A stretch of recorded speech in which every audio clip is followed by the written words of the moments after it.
a yes or no portion. Yes or no? Yes means, green means yes, and no is red. Andyan po, nakikita na po ng ating mga kandidato ang kanilang kailangan itaas. Ready na ho kayo?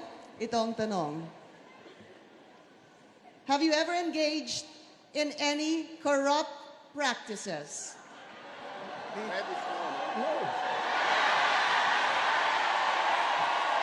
Senator Marcos, you're sure about your answer already. Okay, can you hold your signs up higher, please? Thank you. Thank you. All of them, of course. The live audience, everybody has seen the answers, no? Thank you, candidates. Thank you for the first answer to our yes or no question.